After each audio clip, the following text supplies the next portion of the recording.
Madhavpur police સ્ટેશનમાં બળાત્કાર અંગે ગુનો નોંધાયો હતો, જે ગુનાના આરોપીના પોલીસે રિમાન્ડની માંગણી કરી હતી, ત્યારે કોર્ટે આરોપીના રિમાન્ડ નામંજૂર કર્યા છે. પ્રાપ્ત મળતી વિગત મુજબ એક મહિલા ફરિયાદીએ માધવપુર પોલીસ સ્ટેશનમાં ફરિયાદ નોંધાવી હતી કે જયંતિભાઈ જીવાભાઈ મુકરિયા દ્વારા આ મહિલાને તેમના પતિ તથા દીકરાને મારી નાખવાની ધમકી આપી બળજબરીથી તેઓની મરજી વિરુદ્ધ પાતા ગામ સરકારી દવાખાનાની પાછળ આવેલ બાવળની કાટમાં લઈ જઈ બળજબરીપૂર્વક કપડાં કાઢી તેઓની મરજી વિરુદ્ધ શરીર સંબંધ બાંધેલો હતો અને આવી રીતના આ શખ્સે અલગ અલગ દિવસે બળજબરીથી 7 થી 8 વખત શરીર સંબંધ બાંધ્યો હતો.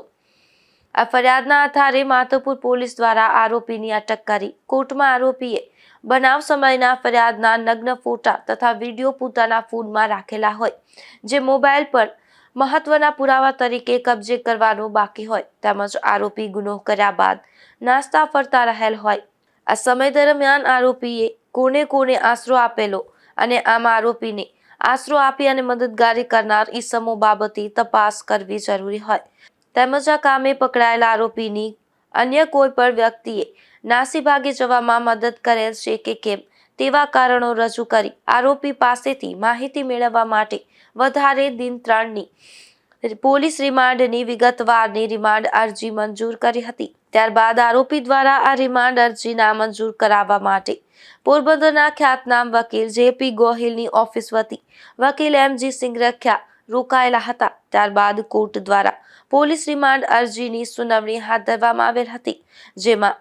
આરોપી પક્ષના વકીલ દ્વારા એવી દલીલો કરવામાં આવી હતી કે આરોપીનો મોબાઈલ કબજે કરવા માટે આરોપીની પ્રત્યક્ષ હાજરીની કોઈ જ જરૂરિયાત નથી, તેમજ બનાવ આશરે 1.5 વર્ષ પહેલા બનેલો હોય અને સુંદર ફરિયાદ 1.5 વર્ષ મોડી કરવામાં આવેલ હોય, જેથી આ 1.5 વર્ષ દરમિયાન આરોપી સામે કોઈ ગુનો જ નોંધાવેલ ના હોય, જેથી આરોપી નાસ્તો ફરતો હોવાની હકીકત બેબુનિયાદ છે, તેમજ તેમને કોઈ દ્વારા આશરો આપવાની હકીકત પણ બેબુનિયાદ છે. જે કારણો ધ્યાને લઈ પોલીસ રિમાન્ડ અરજી નામંજૂર કરવા અરજ કરવામાં આવી હતી. ત્યારબાદ બંને પક્ષોની દલીલો સાંભળ્યા બાદ કોર્ટ દ્વારા આરોપીના વકીલ દ્વારા કરવામાં આવેલ દલીલો માન્ય રાખી આરોપીના પોલીસ રિમાન્ડ નામંજૂર કરી જ્યુડિશિયલ કસ્ટડીમાં લેવાનો હુકમ ખુલ્લી અદાવતમાં વાંચી સંભળાવી અને જાહેર કરવામાં આવેલો હતો. આ કેસમાં આરોપી તરફે જેપી ગોહિલની ઓફિસ વતી એડવોકેટ એમજી સિંગરખિયા,